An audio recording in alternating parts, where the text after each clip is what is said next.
Hi, I'm Dave Wurzel, and you're watching PHTV4. This is Spotlight. Today, the Spotlight is on the Palos Heights Beautification Committee.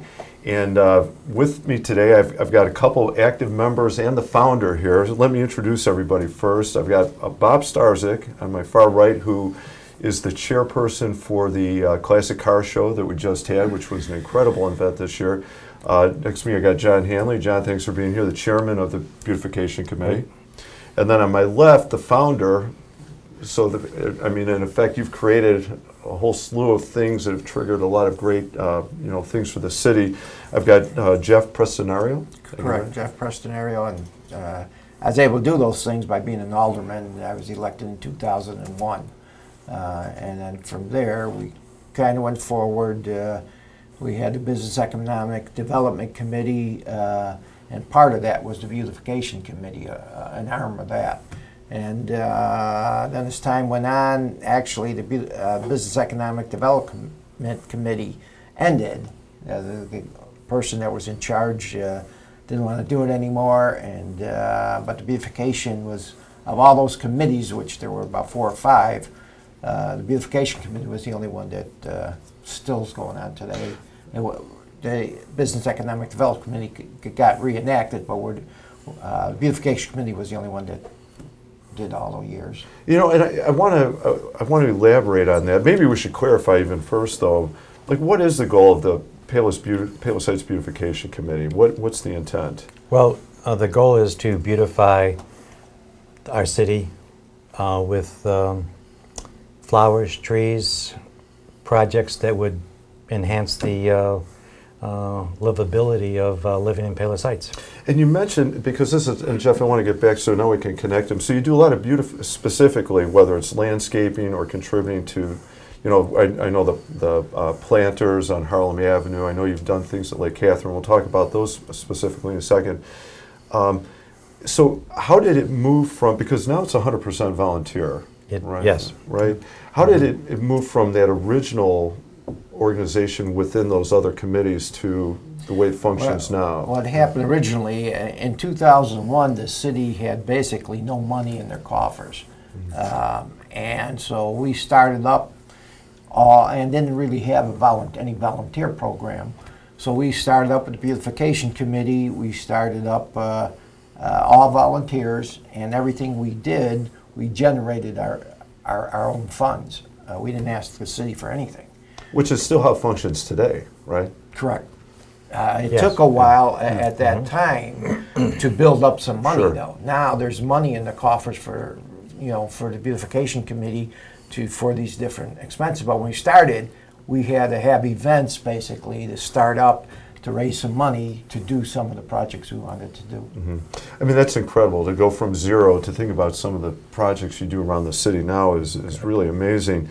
Maybe let's, Bob, if I can turn to you for a second. Let's talk about the car show for a second. I was there. To me, I don't remember a car show like that. The number of cars and the attendance on it. I don't have numbers. I don't know if you do. Can you talk a little bit about how that event comes together and then how you made it into the great thing it was? It's mostly a volunteer program. We have volunteers that coordinate the show, a small group, and then we have a lot of volunteers from the city themselves the day of the show. And then what sets our show apart is acquaintances I have ran over many, many years. We've been doing the concourse, what do we call a concourse area, for about 12 years now. And these are cars that would never come out to a normal parking lot show like we have. They're behind stanchions, and people that, people even call here to ask about it. We had a car out there for $1 million. That Duesenberg? $2.5 million Duesenberg. Right, and I talked to one gentleman who had a car there that was one of 2 in the nation. Right, and that was a Pebble Beach winner last year.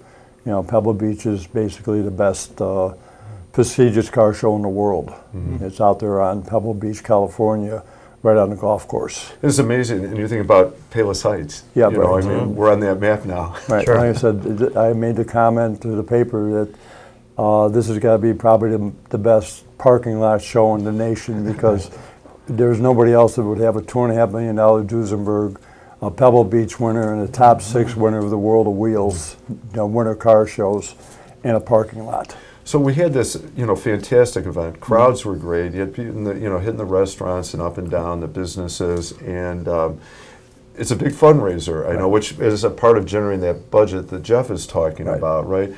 So that part of that event, which is a wonderful event for the city, also generates funds for the beautification committee. We have a raffle that it's a split. Right now, it's currently a split the pot raffle, and we have aldermen selling tickets, aldermen's wives selling tickets. We have had the mayor's assistant out there one year. We have mothers clubs. I'm sorry, the women's club selling tickets.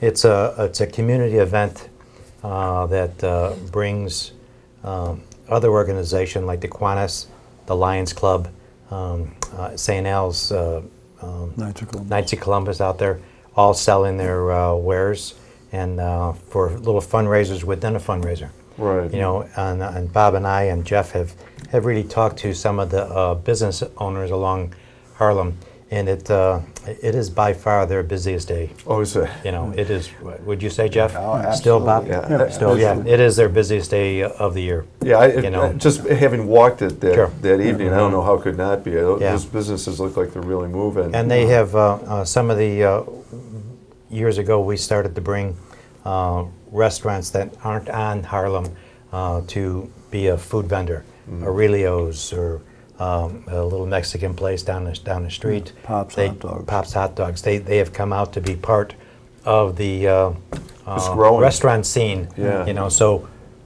The event is growing, it sounds like. it's to highlight businesses in Palos Heights. Right. So, yeah, it sounds like there's a lot of checking boxes and win-win-win here, and obviously getting the whole community involved is very powerful. Right. I mean, that's a big step. So maybe we can talk about that next part of it then. How does it benefit Payless? I mean, the immediate impact, obviously, the businesses and the things that happen on that evening, but it generates that budget to do the projects. What are some of the projects that Well, one of that the major ones that we're very proud of as a committee. We worked with Gareth over at Lake Catherine and identified what they needed to be self-sustaining. We purchased or we gave them the seed money to do their canoe and kayak program. And I think it was $10,000 seed money. They went out and bought canoes and kayaks and a trailer, and they have generated somewhere between $15,000 and $20,000 a year. Wow. And it keeps on growing. Right, and it's another thing that benefits Payless. It brings correct. people in the community. It's a wonderful experience for people. Lake Catherine is a beautiful location, and now there's another wonderful activity Correct. host there. Right. And how about that? What are some of the other programs or activities that you do around the Well, city we or have done? Bob can address that, but some of the sponsorship was we donated money to the Public Arts Commission for plaques for all the sculptures that were donated to our town by a Dr. Shanahan, and they're located throughout the city. Some are on Trinity College campus. One's right outside of our beautiful city hall here, and they needed some plaques to identify the sculpture, the artist, and the donation. There's a plaque on this pool building. Is that a pool building back there? Yeah. And kind of outlining the history of Payless, and that was one of our projects as well. And I would say also, Some of the earlier projects that we had. One of the first ones was the landscaping behind the businesses on 122nd, 123rd, on 71st Court and 72nd Court. There's that parkway. Berm. to separate the business parking from the Exactly. residential. Right. All that Yeah. was like weeds and dead plants, and we took all that up. We did a fundraiser and planted there. We did I'm sure those residents appreciate looking at that as Sure. compared to the parking lot or the back of the business, right? Exactly. They're and the businesses were very appreciative, of having, the landscaping there, and then landscaping for the 9/11 memorial was another project that we got involved in. There, Bob, was there some landscaping on the city, the city sign, just the Well, landscaping around we the sign? financed the water, what do you call the water Water treatment feature. by the municipal lot over there. That water feature we paid, for. Right. We got And that. the We've planters up and well, down Harlem yeah, Avenue. We've given a lot of seed money for projects for other people in town, like the Women's Club has done 2 or 3 different projects. The Lake Catherine has done other projects. There's been projects in subdivisions that wanted to do this. We've given them seed money. Bob brought up through there. Bob brought up the water feature in the municipal parking lot. Yeah. That was dedicated to Gene Knapp, Right. who was our Ward 2 alderman for many years, a business owner, resident, and chairman of our beautification committee for many years. Right. So we Just actually all-around volunteer Right, for yeah, exactly. anything and everything. And she was an yeah. alderman at the time, Right. too. So we did quite a bit. We raised money, and working with Mayor Strauss, we dedicated that water feature to Gene. Yeah, a lot of, So- specifically beautiful in themselves, but, just like in your committee name, beautifying Palos Heights, Right. making it a more attractive place to be, and benefit the committee or benefit the city in that way. How about one other, or a couple questions left, but what's up next? I know we talked about you have We have a subcommittee award called thing coming up? Keep Palos Heights Beautiful. all right, keep Palos Heights And- beautiful. And throughout the years, we have put applications into the rec book, and people nominate their neighbors, their subdivisions, their homeowners association, businesses, people who put a beautiful new porch on their house, or it started out with walking through gardens, and we promote those, and we have an awards ceremony in October, where we invite all of the nominees for those awards to a night out, and we give them plaques for their front of their yards. So if somebody still wants to nominate somebody, they can do that By all until means. early September? Yes, I believe so. Yes. And then Yeah. would they go to your website to do that? Yes. Yes. Okay. And or they can pick up an application or nomination committee or nomination application at the library or the rec center, or I think Or even City maybe? Hall. Right. Okay. So, and they can find information about the Palos Heights Beautification Correct. Committee on the city That's website correct. anyway. Right. Right. One comment I'd like to make is that, and Channel 4 can appreciate this, is that the Beautification Committee with Adopt a Tree was the first Governor's Award Right. that we started and we applied for and received, and then Channel 4 followed up with one of the Governor's Award and then a half marathon. So as far as I know, the city only has the 3 Governor's Award, and those were the 3. Yeah, that's nice to be the trigger event in that thing, right? That- Sure, Yeah. sure. So Yep. it started that off, and originally when you do anything for the first time, it just seems like it takes so much longer. Right. And you don't know the fruits of your labor at that moment. You're trying to do the best you can, Sure. with whatever project, and then to see it recognized or rewarded that way, it's got to be tremendous, like, thank you. Yeah, that's great. We're doing the good thing here. Yeah, we had a lot of camaraderie, for volunteers and that who we all went down to Springfield to receive the award. We had a group. We spent the night overnight. A lot of fun. Yeah. Yeah, it was a lot of fun, and that's part of all these committees is the camaraderie that you have and the fun. And my topic was when we had our meetings, let's keep it fun. Let's have it fun. This is what it's not to be arguing and that. It's to have a good time. That's what we're out here donating our time. Let's have a good time at it, and we did. We had a great group of people.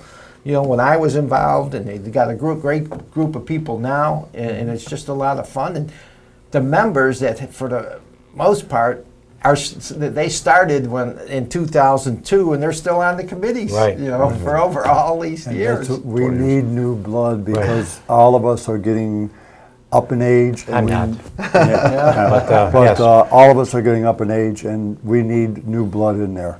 Yeah. We need the younger people, the 40-year-olds. When we started, we were in late 40s, early 50s. We need these people to start stepping up now to continue this. Well, that's great. I mean, you guys have done a great job leading into my final question here then. So you're doing all these wonderful projects around the city. You have been for years, and the city benefits in so many different ways from them.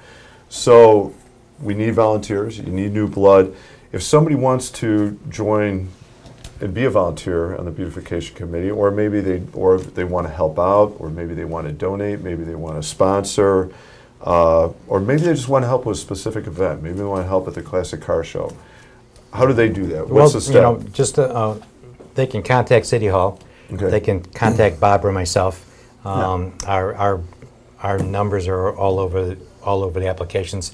But it's not just a car show. Right. We have Keep Payless Heights Beautiful. We have Adopt a Pot. Right. And just Farmers market. Farmers market. is, That used you to know, be the farmers market. we did farmers market fell under the beautification committee for quite a while too before the rec center took it over. But and we're partnering more and more with the rec center and the Chamber of Commerce, and they're getting more involved. So that takes a little pressure off, you know. Well, it's So like you said, it really is a team effort. It is, I mean, by all means. You have to have so many people helping out in so many different ways. And obviously, it's a tremendously important and beneficial work in the community. you bet. Without the classic car event, there probably would be no beautification committee. That is Because of the such budget, that's it's such a everything. key event in our city to bring people to Palos Heights and to Harlem Avenue Business District. And so we're always looking for volunteers at night, but we're always looking for people to join our committee and to be an active member, to be come to the meetings. Bob will start meetings in January for the Classic Car How Committee. often do you guys meet? We meet about 4 times a year. Okay. So that sounds manageable. Sure it is. The Right? classic Yeah. car, we usually meet once a month. Right. Up until- and maybe more in contact Right, as and you then- go to the Right. event. And usually Sure. our last one is September. We take a few months off. So if anybody out there is at all interested, I mean, this is important work for your community, you know, things that you want to help or help the city get better or beautify in some way, this is the opportunity. Right. Everybody can help out in some way in a variety of ways. Okay. Bob, John, Jeff, thank you very much for coming Thank in this you. morning. You bet. I hope Thanks for wish having you guys us. thank you for founding this organization. Yep. Wish Right. you guys the best. Thank you. know. Thanks for having us. Thank you. Check out volunteering or helping out in some way. I'm Dave Wurzel, and you've been watching Spotlight. Spotlight's been on the Beautification Committee of Palos Heights. Thank you for watching.